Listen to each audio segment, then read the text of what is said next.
It's Sunday evening, and the Ade family is gathered around the dining table. For years, their favorite meal has been French fries with fried eggs. A simple but delicious treat they all look forward to. But tonight, something's different. Little Femi looks at his plate and asks, "Mom, where are the eggs?" His mother, with a sad smile, explains, "I am sorry, Femi. Eggs have become so expensive in the last year that we can only afford the French fries now." This isn't just happening to the Ades. All across the globe, from Lagos to Abuja, New York to London, families are facing the same problem. The money in your bank account might look the same, but it's buying less and less every day.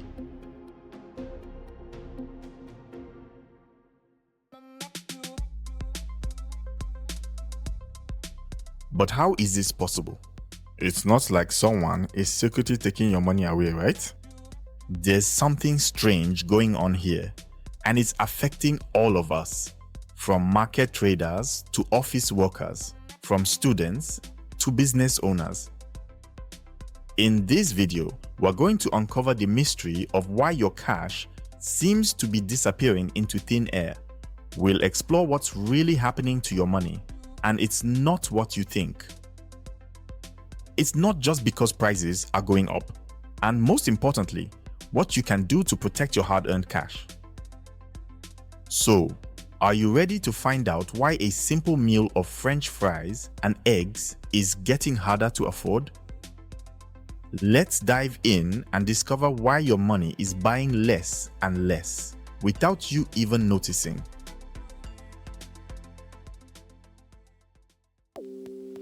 Remember how we talked about eggs getting pricier? Well, it's not just eggs. Imagine you buy a new pen at the start of each month. You notice that the pen you bought this month doesn't seem to last as long as the one you bought last month. Even though you are writing the same amount, it runs out of ink faster. That is kind of what is happening with our money. The amount in your pocket might be the same, but what it can buy is getting smaller. This is why things seem more expensive over time. There are a few reasons why our money seems to buy less over time. Let's break them down.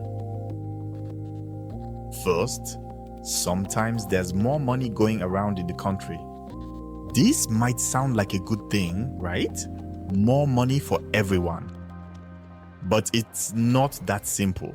When the government puts more money into circulation, it's like adding more students to a classroom without adding more chairs. Everyone has less space. This happens when the government needs to spend more than it has, so it prints more money. But when there's more money chasing the same amount of goods, the currency becomes less valuable. Do you understand? Imagine it's Christmas season in Lagos, and everyone wants to buy chicken for their family dinner. What happens? The price of chicken goes up.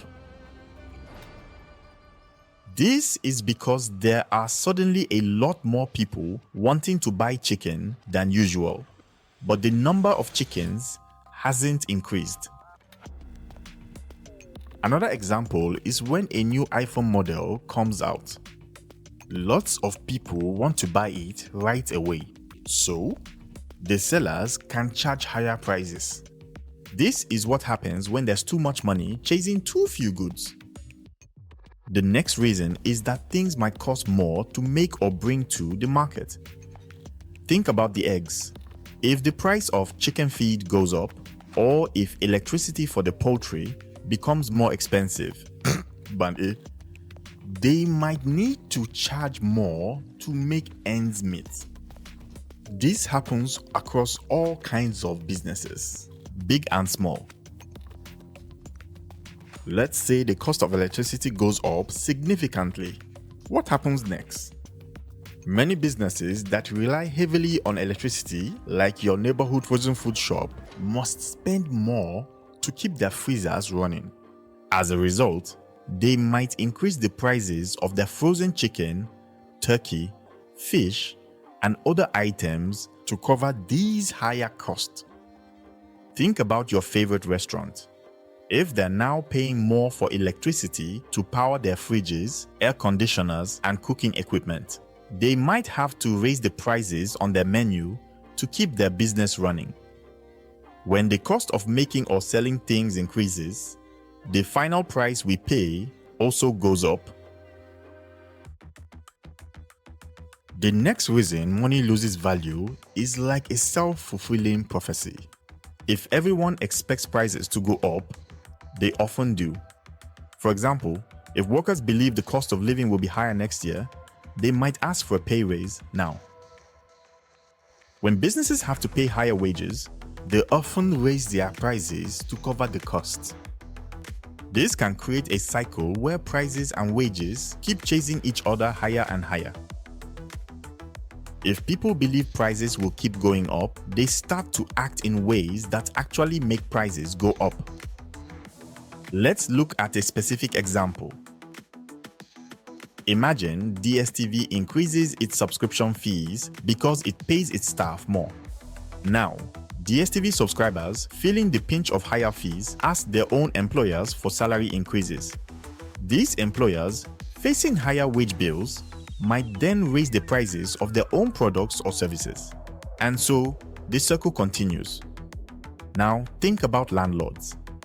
A landlord notices that his cost of electricity has gone up. Plus, they are spending more on fuel for their car, and their children's school fees have increased. Faced with all these rising costs, the landlord feels they have no choice but to increase the rent for their tenants. This, in turn, makes the tenants feel they need higher salaries to cope with the increased rent, and the cycle continues. Often, all these reasons work together to push prices up. For instance, during periods of rapid economic change or uncertainty, people might rush to buy certain goods, creating more demand. We see this when there are rumors of a change in petrol prices. Everyone rushes to the stations to fill their tanks just before the suspected new price kicks in. The costs of production and services might also increase due to various factors like changes in electricity tariffs or fuel prices. And with all the changes happening, people expect prices to rise and act accordingly. You might notice that the money you set aside for restocking groceries doesn't buy as much as it used to. The amount that used to afford a crate of eggs now barely affords 10 eggs. The amount that used to be enough for 3 loaves of bread can only get 1 now. We have experts who measure all these changes. You might have heard grammar like inflation, consumer price index, and others. They look at the prices of things that most people buy regularly: food, household items, transportation, rent, and so on. They track how these prices change over time. If they see that 50,000 naira buys less this year than it did last year, they know our money is losing its power. When prices go up faster than your income grows, you end up being able to buy less. It's like trying to write with a pen that is running out of ink. No matter how hard you press, you can't get as much out of it as you used to. Understanding this helps you make smarter choices about saving and spending your money. Remember when 500 naira could buy you a satisfying plate of jollof rice with chicken? Now, it barely covers the cost of the rice alone. This is what we mean when we say our purchasing power is decreasing. It's like our money is shrinking in our hands. And it's a feeling that can leave us frustrated and anxious about the future. Not all prices rise at the same rate. Let's look at how different areas of our lives are affected. Rise in the cost of food. This hits where it hurts the most: our stomachs. When the price of staples like rice, beans and gari goes up, it's not just our wallet that feels lighter. Our plates do too. Families might find themselves having to choose between quantity and quality, leading to difficult decisions at the dining table. Rent increases can be particularly painful.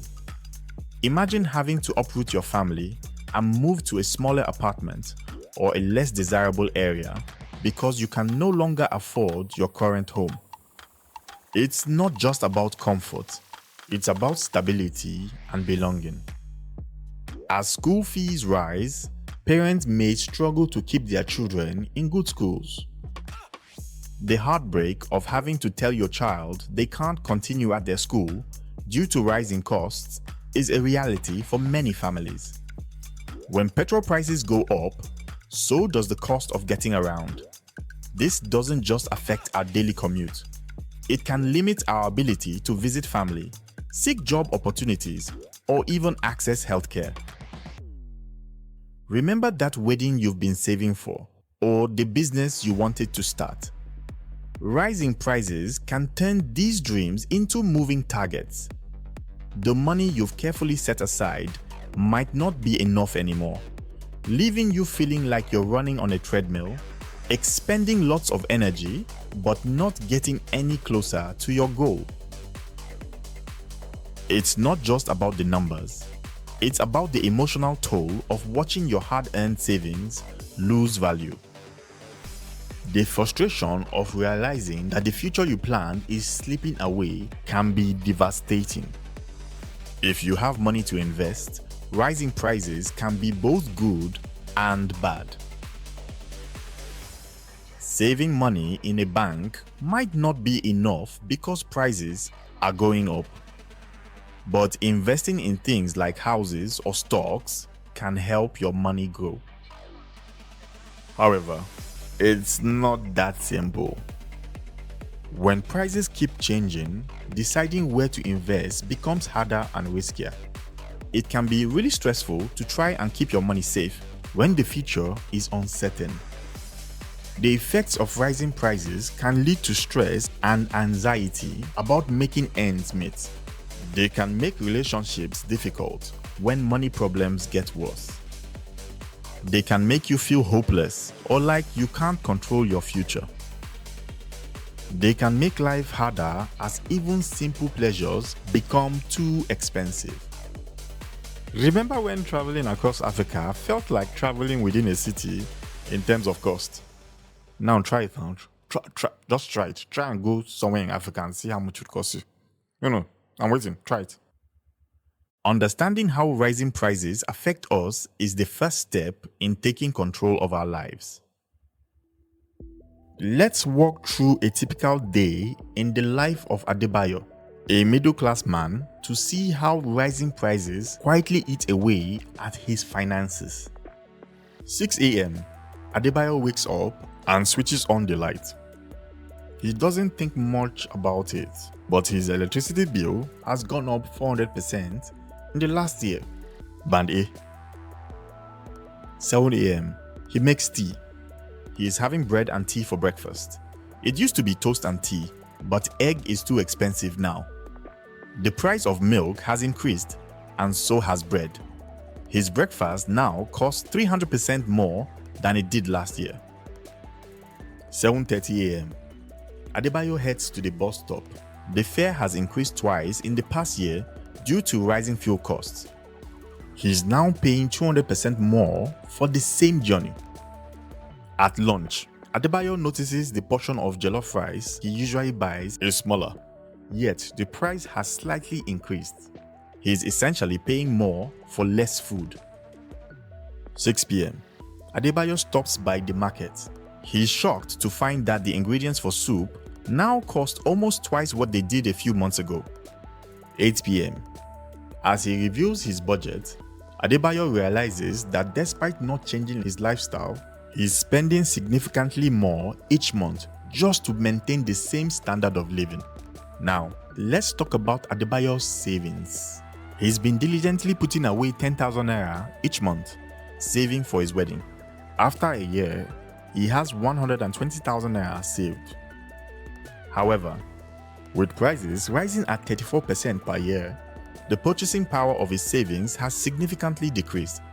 What he could have bought with 120,000 naira a year ago now costs 160,000 naira. In real terms, his savings have shrunk.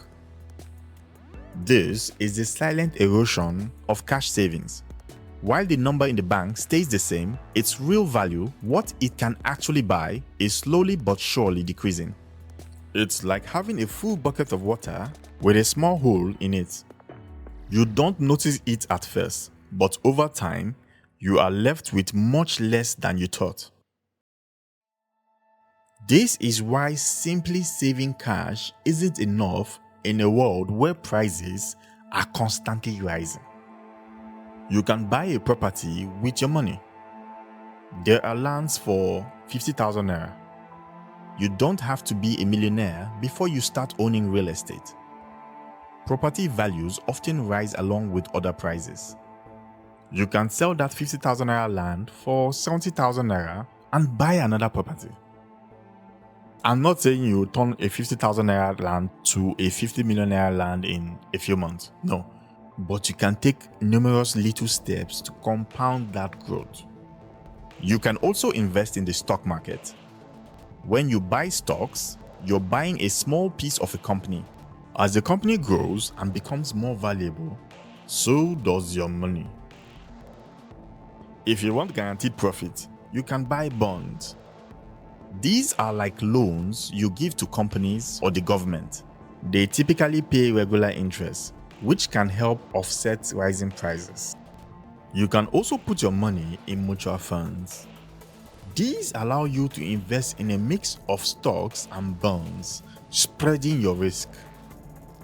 Spreading your risk means not putting all your money in one place, like buying different things. So if one loses value, the others might still be okay.